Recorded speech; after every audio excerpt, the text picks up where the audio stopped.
আসসালামু আলাইকুম। আমি আমাদের হ্যাচারিতে রঙিন মাছ চাষ করব। এজন্য আমি রঙিন মাছের ব্রুট মাছ খুঁজতেছিলাম। তো আমি শুনতে পেলাম পদ্মপুকুর ওবায়দুল ভাই রঙিন মাছ চাষ করে। তো এজন্য আমি আজকে বিকালবেলা ওবায়দুল ভাইয়ের খামারে চলে আসলাম। তো ওবায়দুল ভাইয়ের খামারে আসার সাথে সাথে উনি ওনার পুকুরে নিয়ে আসলো। পুকুরে নিয়ে আসার পরে আমি দেখতে পেলাম যে এখানে বাংলা মাছের সাথে উনি কিছু কৈকার ব্রুট মাছ লালন পালন করতেছে। আসলে এগুলো এখনো ব্রুট হয় নাই। এগুলো থেকে রেনু নেওয়া সম্ভব না। রেনু নেওয়া সম্ভব, তবে সেগুলো কোয়ালিটিফুল হবে না। ব্রুট মাছ এগুলো একেবারেই ছোট। এগুলা রেনু নিলে মাছ ভালো হবে না। মাছের রেজাল্ট খুব একটা ভালো আসবে না। এজন্য আমি এই মাছগুলো নেব না ওনার কাছ থেকে।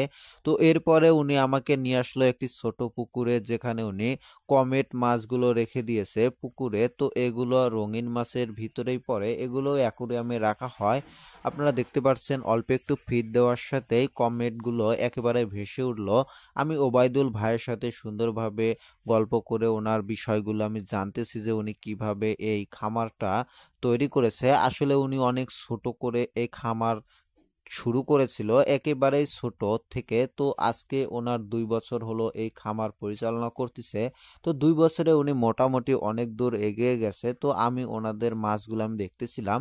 তো ওনার খামারের যে কমেট মাছের উপরে যে হাপা করে মাছগুলো রেখে দিয়েছে, ওগুলো গাপ্পি। গাপ্পি মাছের একেবারেই ছোটগুলো। আসলে গাপ্পি মাছ যখন ডিম দেয় বা বাচ্চা দেয়, তখন বড় গাপ্পিগুলো ছোট বাচ্চাগুলোকে খেয়ে ফেলে। তো এরপরে আমি চলে আসলাম ওনার হ্যাচারিতে, যেখানে উনি হাউস করে রেখে দিয়েছে। এখানে বিভিন্ন রকমের রঙিন মাছ রেখে দিয়েছে উনি, গাপ্পি, মলি, বিভিন্ন রকমের সুন্দর সুন্দর মাছ। তো এগুলো দেখতে আমার মোটামুটি ভালোই লাগতেছিল। তো আজকে আমি এই মাছগুলো দেখাচ্ছি। এগুলো সবই আমরা শখ করে লালন পালন করি। এগুলো আসলে খাওয়ার জন্য কেউ পালে না বা এগুলো চাষ করে না। এগুলোর অ্যাকোরিয়ামের মধ্যে সুন্দর দেখা যায়, এজন্য বিভিন্ন ব্যবসায়ী এবং বিভিন্ন বাড়িতে এগুলো অ্যাকোরিয়ামের ভিতরে রেখে দেওয়া হয়। আসলে যেটা আমাদের শখের বা যে জিনিসটা পছন্দ হয়, সেটা দামে দরে কখনোই আসলে আমরা কেয়ার করি না। যেটা পছন্দ হয় না সেটার রেট যদি একেবারে কমও হয়, যদি প্রোডাক্ট ভালো হয়, তারপরে আমরা সেটা নেই না। যেটা প্রোডাক্ট একেবারেই খারাপ কিন্তু রেটও বেশি, কিন্তু সবচেয়ে বড় কথা হচ্ছে আমাদের পছন্দ হয়েছে, সেই জিনিসটাই আমরা নিয়ে ফেলি। তো ওবায়দুল ভাই অল্প একটু আমাদের দেখাচ্ছিল মাছগুলো। এটা হচ্ছে অরেন্ডা। তো অরেন্ডা দেখতে অনেক সুন্দর।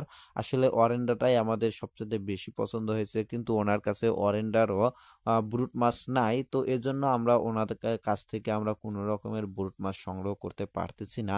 তো আমরা বিভিন্ন হ্যাচারিতে যোগাযোগ করতেছি যে আসলে তাদের কাছে ব্রুট মাছ আছে কিনা। তো আমরা অবশ্যই অল্প দিনের ভিতরেই নিব।